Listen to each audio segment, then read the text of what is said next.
Hello, everyone, and thank you for joining us. My name is Tim Russell, Vice President, Community Engagement and Diversity, Equity, and Inclusion for WTTW WFMT, and welcome to today's Latino Voices, a WTTW News Community Conversation. WTTW is committed to producing and presenting trusted, best-in-class content fueled by distinctly Chicago sensibility.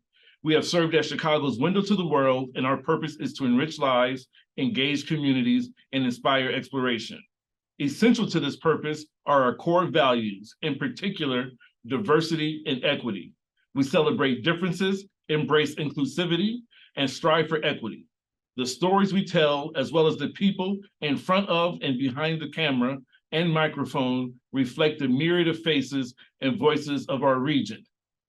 Before we get things going, I'd like to extend a very special thanks to our supporters, who you can see listed here. The generous support of these donors, sponsors, and WTTW members and viewers like you make it possible for WTTW to bring provocative ideas to life, to tackle the issues that matter, and to expand our perspectives on the world in which we live. There is only one reason why this is possible, and that reason is because of you.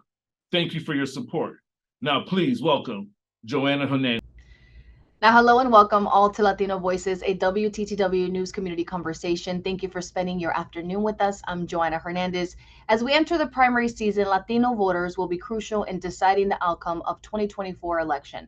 The economy, education opportunities, immigration, and racial equality are some of the most important issues among registered Latino voters going into the primary season. Now, today's conversation is with community leaders who have insight into those issues and will share light into what their organizations are doing to further the conversation, as well as discussing the impact of federal policies on the local community level. Now, we're all in listen mode only, but that doesn't mean you can't be part of the conversation. We want to hear from you. So please chime in on the chat function with your questions and comments. I'll try my best to share them with our guest. Now, let's start by introducing our guests and thanking them for taking the time out of their day to be here with us today. Now, first up is Sylvia Puente, President and CEO of Latino Policy Forum. Latino Policy Forum is a nonprofit that works for equity, justice, and economic prosperity on behalf of Latinos in Chicago and Illinois.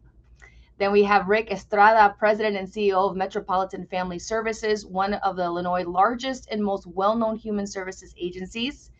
And then we have Veronica Herrero, Executive Vice Chancellor and Chief of Staff at City Colleges of Chicago. Thank you all for joining us today this afternoon. Now, before we get into some of the topics, I want to first talk more about generally about the Latino vote. Now, Latino voters have become the second largest segment of the U.S. electorate, representing 14.3% of the electoral roll as of November 2022. Now, Sylvia, I want to start with you. What impact do you foresee the Latino vote having in this upcoming election? Well, obviously, it's considerable. I mean, as you've noted, not only is the Latino electorate a substantial portion of the nation's electorate, it's the only one that's really, well, I won't say it's the only one that's growing, but it's growing significantly. And it's growing at a faster pace than that of the Black, the Asian, or the white total electorate. So NALEO, which is the National Association of Latino Elected and Appointed Officials, who we count on for all things registered to vote, said that in 2022, almost 35 million Latinos across the nation are eligible to vote, and that's up from nearly 5 million over 2018. That's considerably more than all other groups. So we will play an increasing role. And as we've heard in other recent analysis, and I'll like to dig into it a little bit deeper, we know that the Latino vote is not monolithic. We know that ever since the first George Bush, 1988, about 40% or more of Latinos have voted Republican. And the typically national turnout of Latinos who vote Republican is between 30 and 40%. So the Latino vote is clearly up for grabs in terms of the candidate who most speaks to us. And by that, I mean directly conducts outreach and is very intentional about securing our vote. And outreach is very important, you would say. Of course.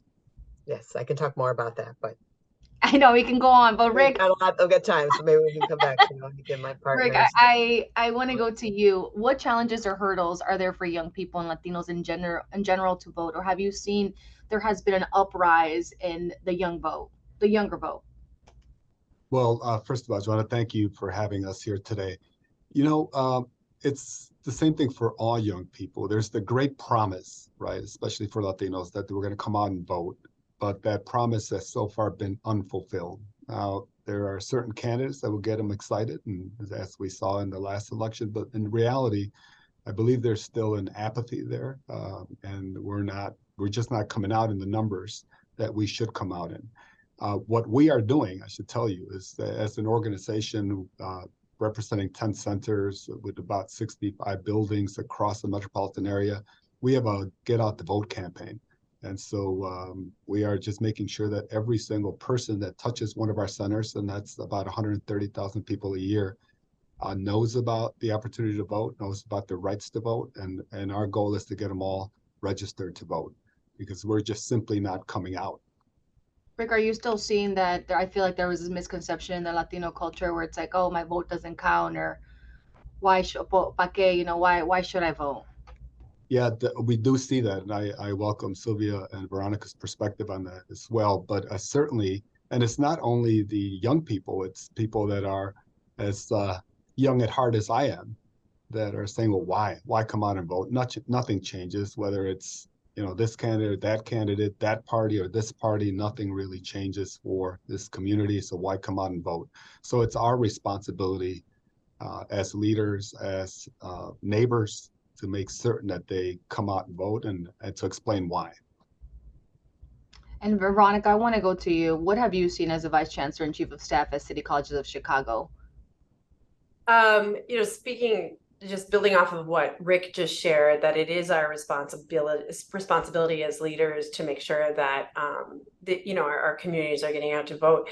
Here at City Colleges, one, we serve about 60,000 students, over 60,000 students from across the city, 75% of which are Black or Brown. So it is our obligation, really, as leaders of this institution, to make sure that our students know that they have the ability to vote, and make sure that we're making registration easy for them, right?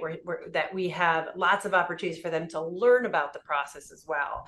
So we've offered a civics class that is open to the entire community, so that Chicagoans can learn more about the importance of voting, as well as just civic engagement overall. Leading up to elections, we partner with nonpartisan partners to set up tables at all of our colleges, making sure, again, that our students know how to register to vote. We do several marketing campaigns, letting students know how to register, what their contacts are. In fact, 5 of our colleges were recognized on Washington Monthly's list of best colleges for student voting. So we've done a lot. We've become pretty well known for making sure that we're getting the word out to our students. That they know what's happening. And Sylvia, I do want to go to you. You've been doing this. I do want to go to have a question for you. You've been doing this for a long time. And would you say there's a difference, or there's a different movement between the older generation and maybe millennials or Gen Zs in terms of hitting the polls?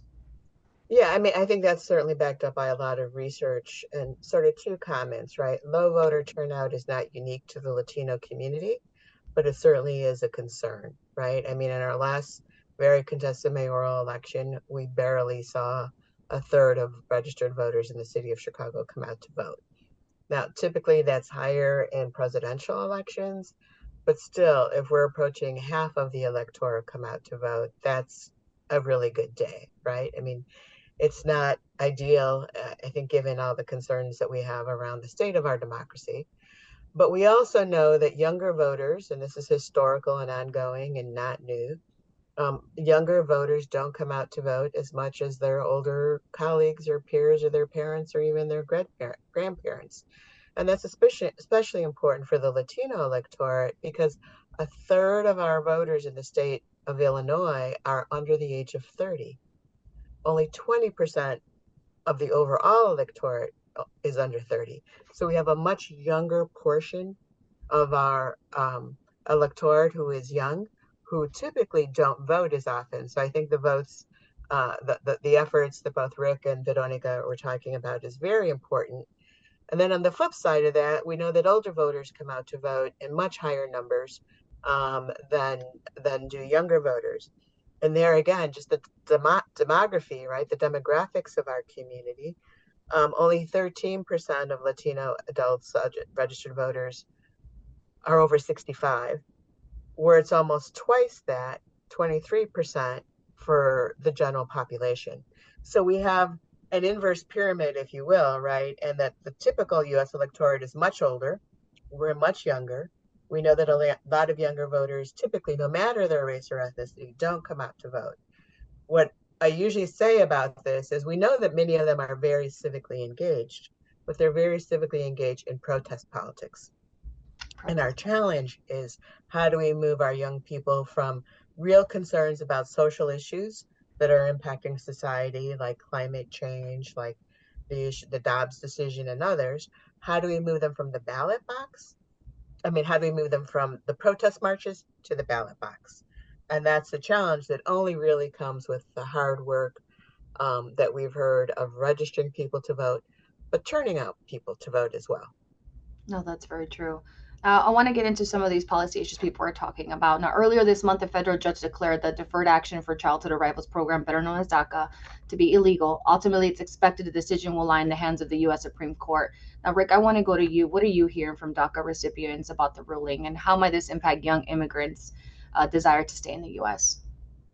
Well, Joanna, this issue is personal to me, as I came to this country as an undocumented child at 7 years old. Had I come today, my chances of, having regularized status would be nearly impossible. But given that I came a long time ago, it was a little easier for us.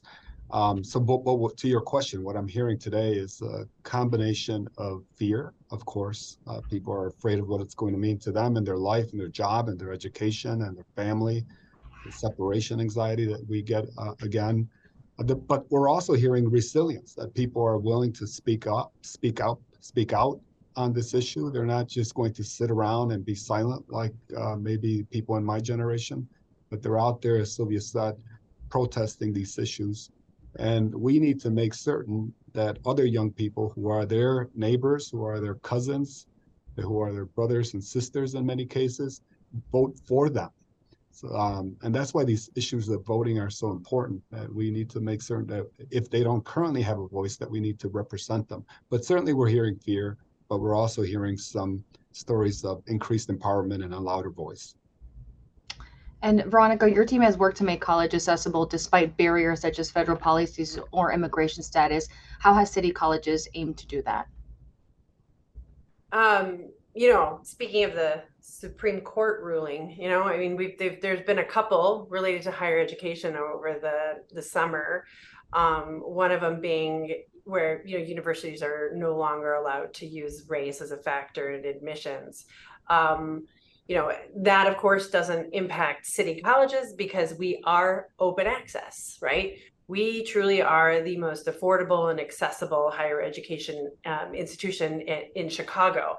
So we don't use race as a factor. Nor would we need to, because again, we serve a predominantly Black and brown population. But now the universities that are now not able to use this as a tool when they used to, they're clearly, their dynamics have changed.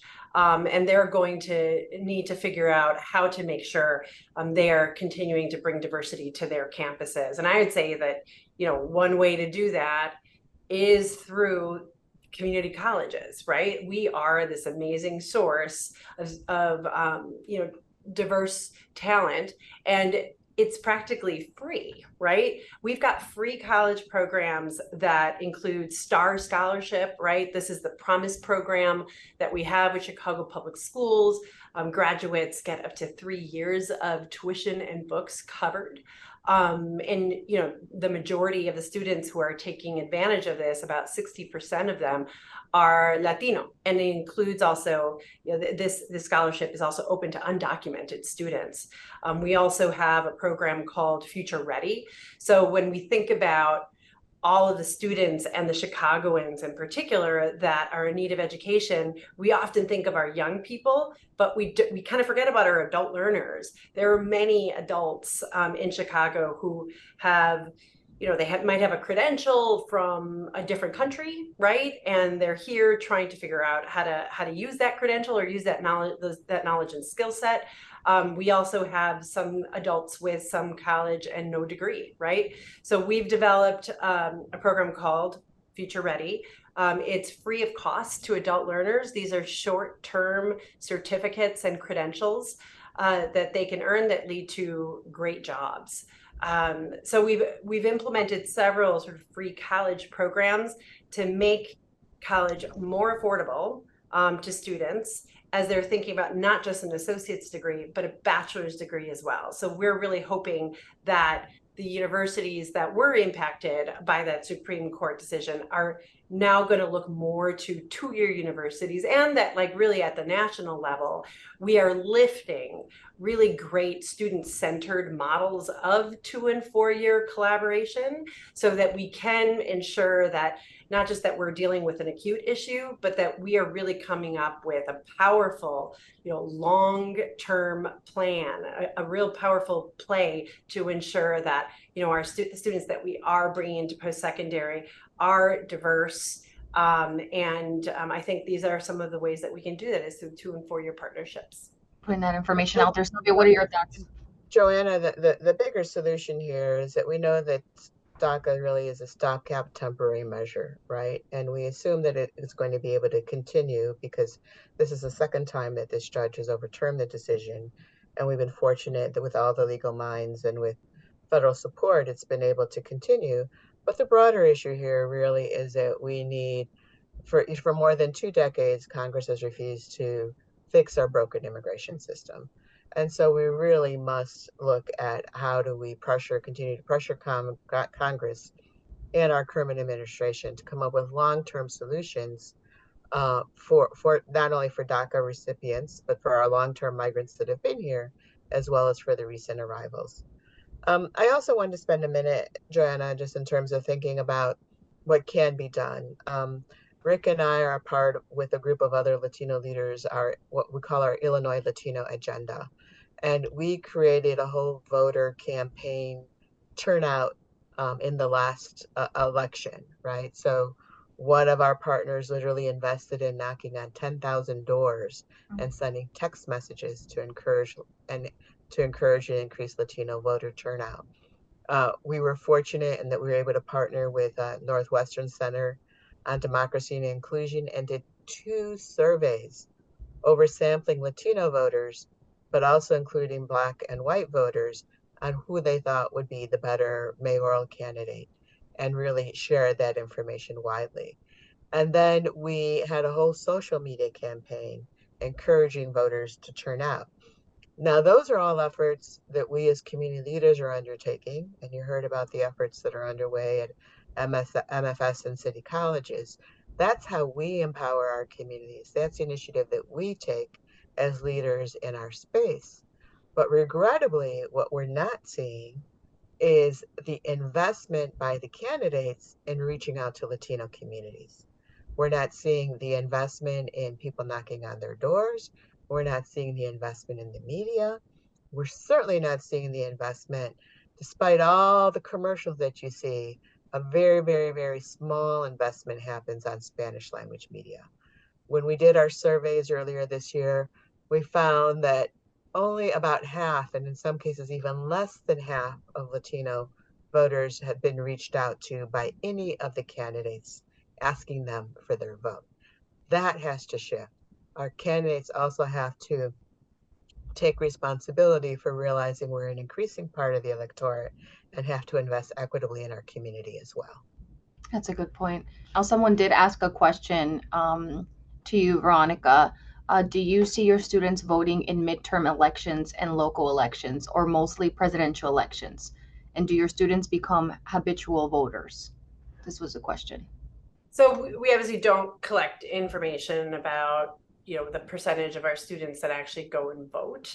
What I can say is that we promote voter registration for all elections. And, we have voting sites at our colleges for various elections.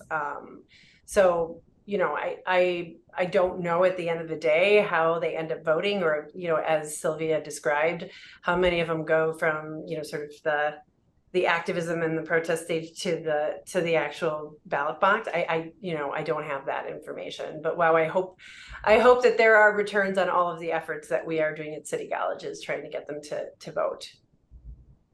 Now, some other recent big news: the Biden administration announced the U.S. will be extending temporary protected status and authorization to recently arrived Venezuelan. Sylvia, I want to go to you. What were your thoughts when that news came about? Well, again, it's good news, but it's a temporary stopgap measure. It's not enough. And that's the bottom line, right? It's going to release the pressure on the pressure valve. We at the Latino Policy Forum have been convening since November on a regular basis, the Welcome to Illinois Coalition. And it's basically an open table where people can come in here and get updates from our city officials, from our state officials, but from the many, many organizations and volunteers that are working on the crisis on what's happening. And really, we have been heartened by all of the collaboration and all of the goodwill and all of the volunteer efforts to address the crisis. But it is a crisis, and it is reaching a breaking point.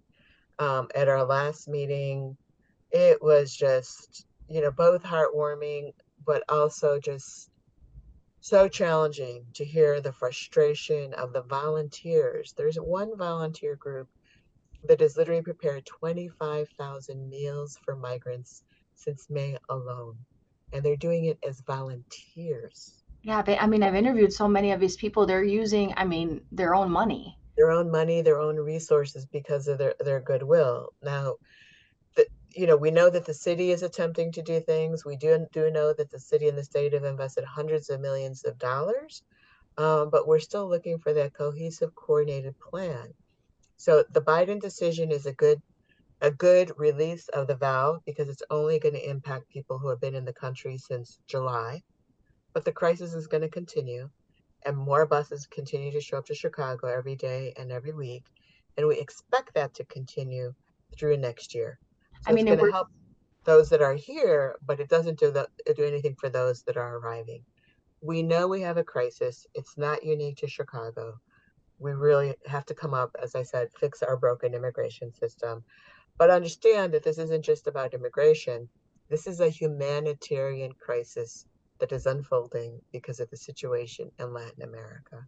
So we also must address it as a humanitarian crisis, the same in the way we respond to earthquakes, the same in the way we respond to the floods and the fires.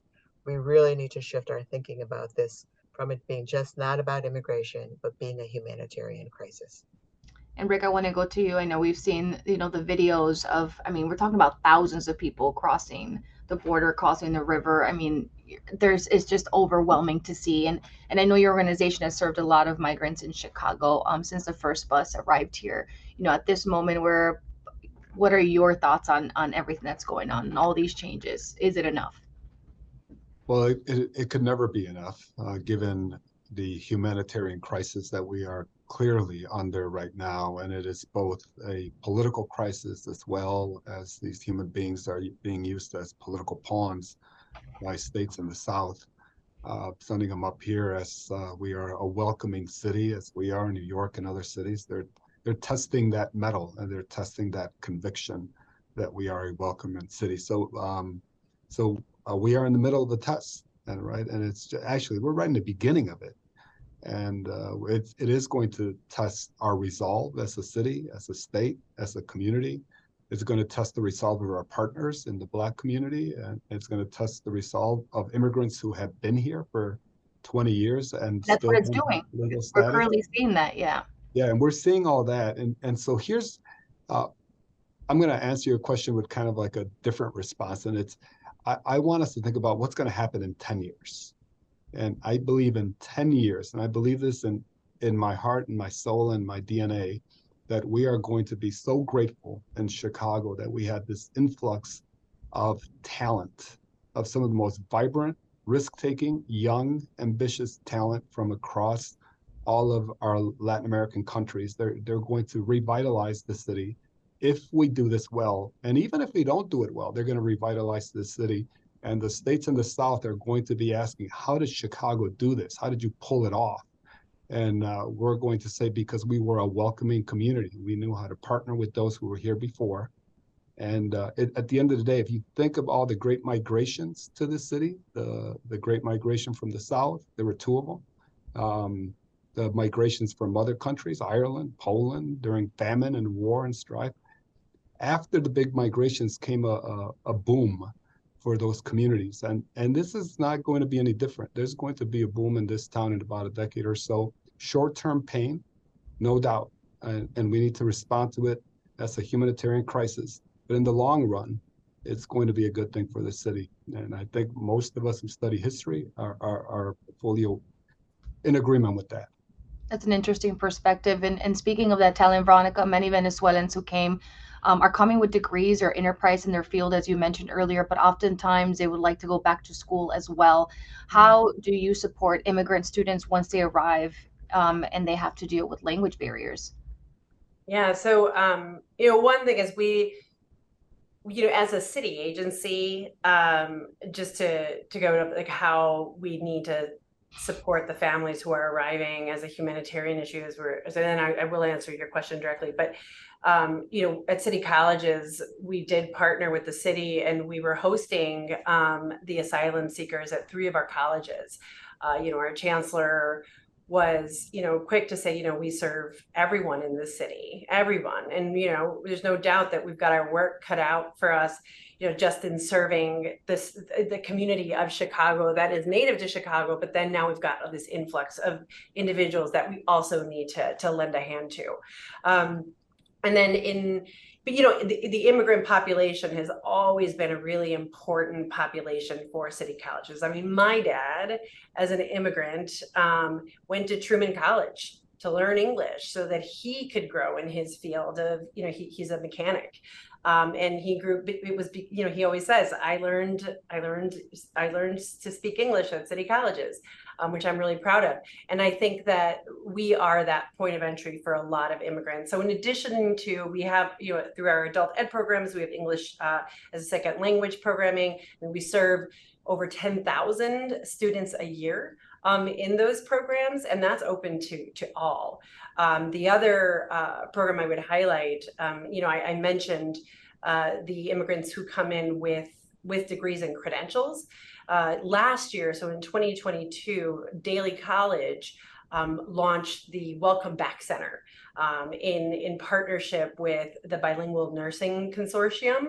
And it's based on a national model to support individuals that are in the healthcare field who are coming with a credential and need the extra support while they're getting their licensure, and might even need the additional classes.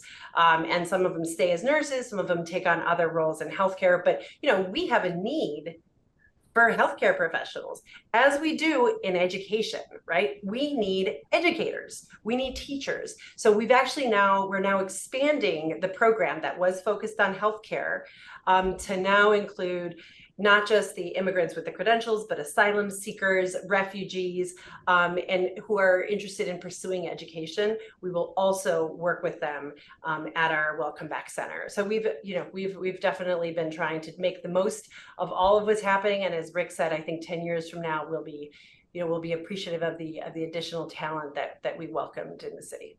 Of course. And I think we can all say that we've come across somebody who, migrated from a different country, and there were doctors there were nurses there, and they come here. And, oftentimes when I speak with them, they're working as Uber drivers, or they have different careers just because they feel like they can't pursue their career here, or they have obstacles here, or they don't have that information, or think they don't have that opportunity to find these resources, because the first thing they think about is where are these resources here? I can't afford it.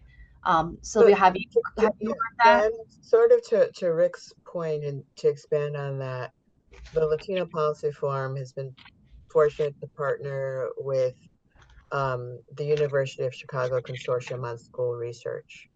And they have done a study of research, a suite of research studies for us that look at the progress of English language learners in our Chicago public schools. And in short, what we have found is that some of the new migrants come with their children, and we know that they've been through a lot. But what we have found, because Illinois, we know, is a progressive state, and we have had bilingual education intact in our state for many years, what we have found is students who enter into bilingual education as kindergartners, the majority are English fluent by fifth grade, and there's ways that they measure that. But really happy to report that by eighth grade, what we have found is that those 18,000 English language learners in Chicago public schools were academically outperforming their English speaking peers. So the talent is evident, their ability to succeed is evident as we continue to nurture them. And just following up on, they will continue to contribute to our city and to our state as they move forward in their academic career. And also another contribution that they'll make is that we know that our Chicago public school enrollment has historically been declining. Last year was the first year that was reversed for Latino students, while it still continues to decline for other students. So we really have a mismatch, and that's a whole nother issue in terms of the number of schools and facilities and their capacity and the number of students we have. But they're also going to revitalize our schools with their increased enrollment. That's a good point. And I want to talk about something else. Student debt has been another big topic this year, especially the reversal on Biden's debt forgiveness program. Now, Ric, how important are debt relief programs, and are you hopeful the next presidency will try to pass something similar? I'm not an expert on this, but I could opine on it. I was lucky again. We seem to talk about these generational challenges when we're like back in the day when I was young. Certainly people were in debt, but not to the degree that young people are getting to debt today. Like I graduated with like minimal debt, but today it's you're essentially debt that could buy a house, that could buy a Maserati, and they're going to be in debt for a long time. So it's critical that we figure this out. I think it's also critical. I'm going to go one step before. That as we advise our young people on where to go to colleges, that city colleges is a great option because it is the most affordable option. If they finish their 2 years there, they should clearly think about public institutions because they become the second best option if they're in state. And then they have to figure out, with our help, I'm not excusing us from that, how to find grants and how to fill the FAFSA and how to get everything that they're entitled to. And once we're done with that, then we go to the loans that are available to them. But the reality is, it is like handcuffs. It's handcuffs on our young people that will prevent them from buying homes in the future because they have this huge debt. So am I hopeful that this next president is going to resolve this issue? Well, it depends on who the next president is, of course. Oh, absolutely. Joanna, Go ahead. let me also share that the Latino Policy Forum right now is working on a study with the Brookings Institution that'll be released later in October, looking at Latino wealth and the wealth gap in 8 states across the nation. I'm not going to give away the findings, but one of the things that we looked at was the amount of student debt that Black, white, and Latino households hold. So we've actually been able to quantify it. We've never known that amount of debt. And we know what it is relative to other populations. So clearly, though, so we'll actually have some specific data on it, which we've never had before.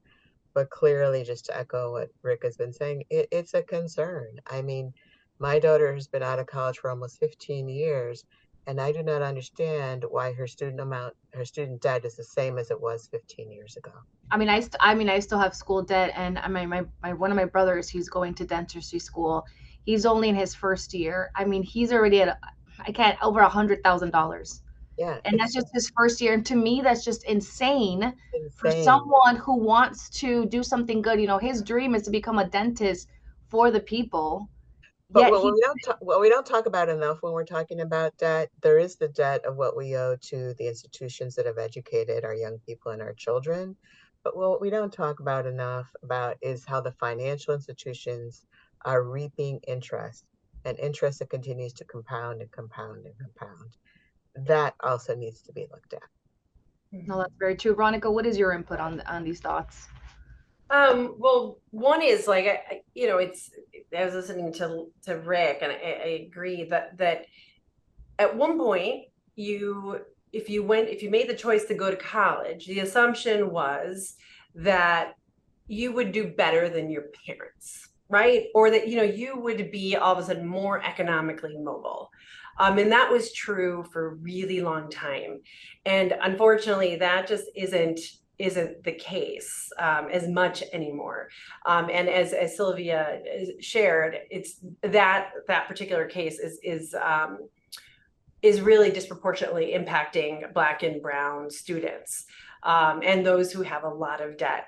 But I do want to make sure that, that people still understand, because then you start talking about the value of education, right? Should we even go to college? Is it even worth it if all I'm going to, walk away with is a ton of debt? I mean, the very clear answer is yes, because you will still have more opportunities if you graduate with your associate's degree or your bachelor's degree than if you just have a high school diploma, right? That is just without saying. So I think we need to be really clear when we're talking about the value of education, and as we talk about like the debt, that does not get lost. Because can you imagine a world where Latinos all of a sudden said, oh, it's not worth it anymore, and then we fall behind, right? So I think that narrative is tricky. But the other thing I'll say is that there is a way though, right? Like, we need to make it affordable I mentioned free college programs, right? But I mean, we need to remember early college, right? Students can take credit while they're in high school. And we need to make sure that our students, our communities are taking advantage of that so that they can graduate high school, sometimes even with an associate's degree when they graduate, and then they can go, or they can finish their associate's degree with a community college, go to the bachelor's degree. And if we've got the right systems in place, again, making sure this is where the 2 and the 4-year collaboration is really important, students will be able to use and stack all of these credits, in a 4-year period, graduate with little debt, right? It was so affordable, and a quality education. And just one last thing is, like, if we're even take one step further, is making sure that our students have the information they need to make informed career pathway choices. I mean, going and doing, one particular pathway is very different from doing STEM, right? Where we're like significantly underrepresented, or, just different fields that we know will make them more economically mobile, and make sure that the value of education holds for our students. And you said something that's, stuck with me, the right system in place. Because I could remember growing up as, first generation, my parents, they migrated here from Mexico, and, they didn't really know us to a certain point, right? So after a certain point, they're like, well, just keep going, try to find this, but it almost feels like, hold on, where are these resources? Like, where do I go? Like, I still remember those moments that they wanted more for me, but they just didn't know how to give it to me, because there was a certain amount, to a certain point they could advise me. And then I had to go and look for it. But, just saying, what you were saying, the right systems in place, it seems like over the years, there has been definitely more work to showcase, hey, these systems are here, or the resources are here. And Joanna, I'm really happy to let you know that tomorrow the Latino Policy Forum is releasing a study that we're calling the Latino College Education Landscape Study, which is going to highlight all those major barriers to Latino college access and completion. But more importantly, we're going to be talking about how do we create a policy agenda so we have more systems in place so that those issues are addressed. Because one of the clear issues that we found in that research was people don't know the pathways. They don't have the navigational capital. They don't have friends and family who have gone to college that they can count on. They're everything from how do you apply for financial aid? How do you understand what your career options are? How do you understand, even when you graduate, how do you begin to think about finding a job? And where do you go to get a job? So we're laying all that out along with some of the policies that we feel are really necessary that we're going to be working on over the next 2 years to try to bring some more systemic attention so that Illinois can really be a leader in this space in the nation. And let me just say this, and it's just so important because, you know, I'm a data geek at heart, right? It's just so important to remind folks that despite all of our successes, we still, and not that college is the path for everybody, because we know entrepreneurship is a path. We know that there are other paths to economic mobility, but we know that Latinos have the lowest levels of college completion among all groups. And while it is improving and there are more Latino college graduates because our numbers are growing, we will not begin to be able to get to equality and equity in this society until we can have more people who are fulfilling their potential. And a higher education is definitely one way to get there. That's very true. Now we're almost out of time, but I do want to ask everyone a question. You know, we are celebrating Hispanic Heritage Month, and all of you are doing amazing work. Now, Ric, I want to go to you first. You have decades of human services. You just shared a little bit about your story of migrating here when you were 7 years old. You know, what is something that you would love to share to the younger audience of your journey and the passion that you have behind the work that you do? Well, sure. Well, thank you for that opportunity. What I would share is the old refrain, que si se puede, right? We certainly could do it in spite of all the challenges that our community has faced. Systematic challenges, by the way, systemic challenges. We can certainly do it. And the people on this call, you, Joanna, and the rest of us are examples of that. But it's not just the four of us. There are thousands and thousands of people that are doing well.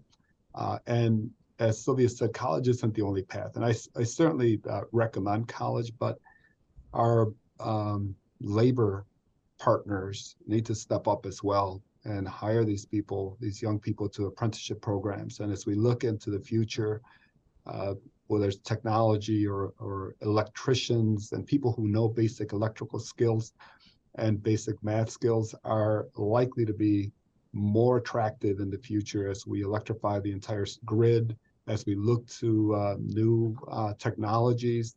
ComEd, Metro, they're all looking for electricians and people with basic electrical skills, and they can start jobs at higher wages than some college graduates. So I'm grateful for city colleges and preparing us. And so my basic thing is que si se puede.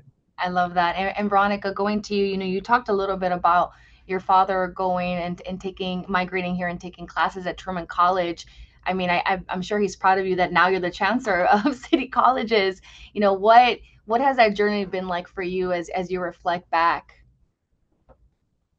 You know,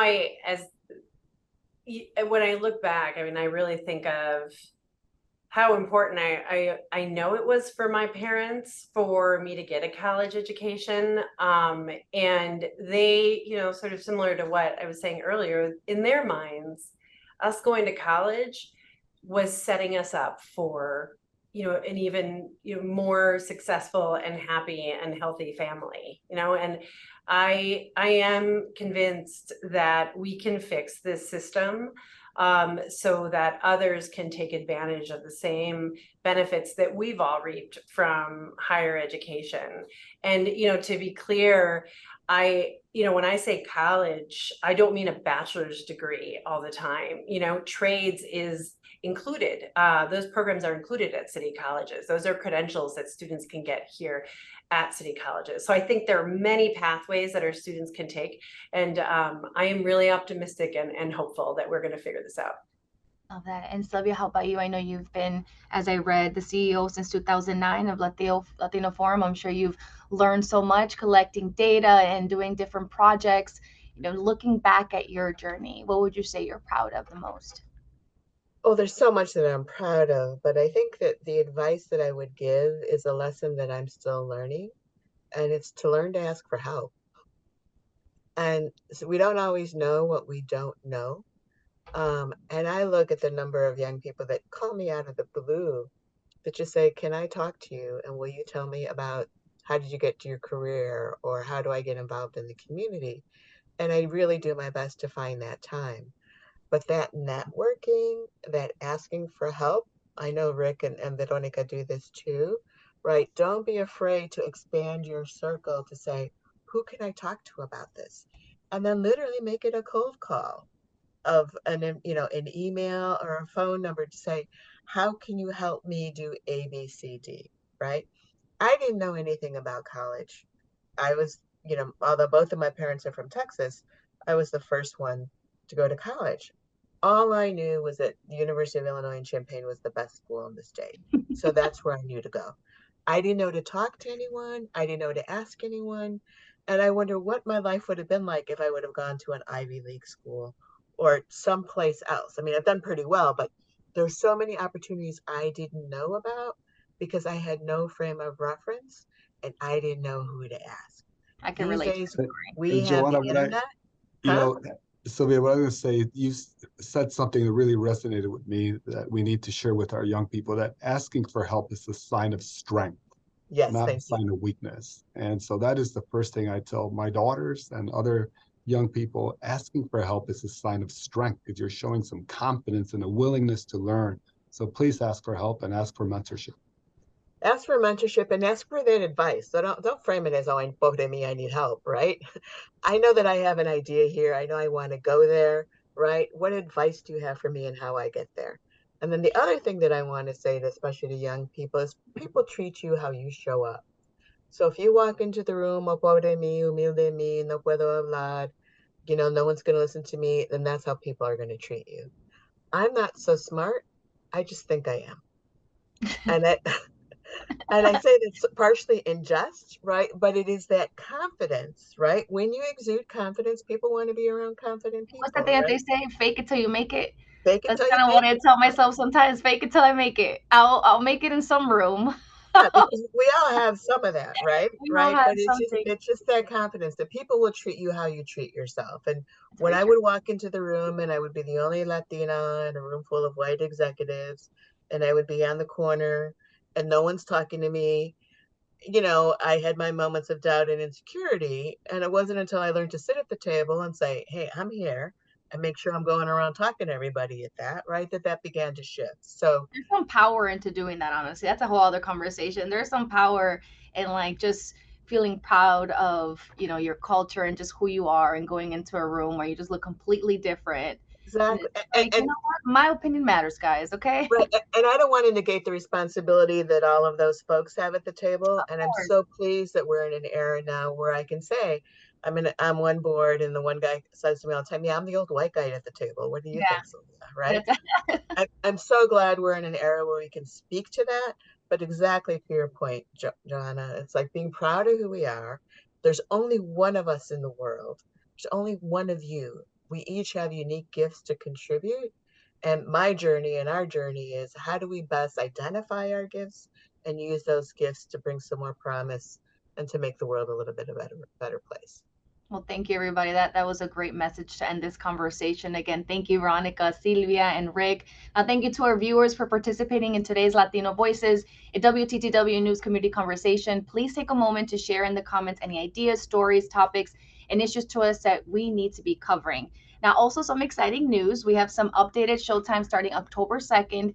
If you joined this conversation, please join me as I host Chicago Tonight Latino Voices, which will air on Thursday at 5:30 p.m.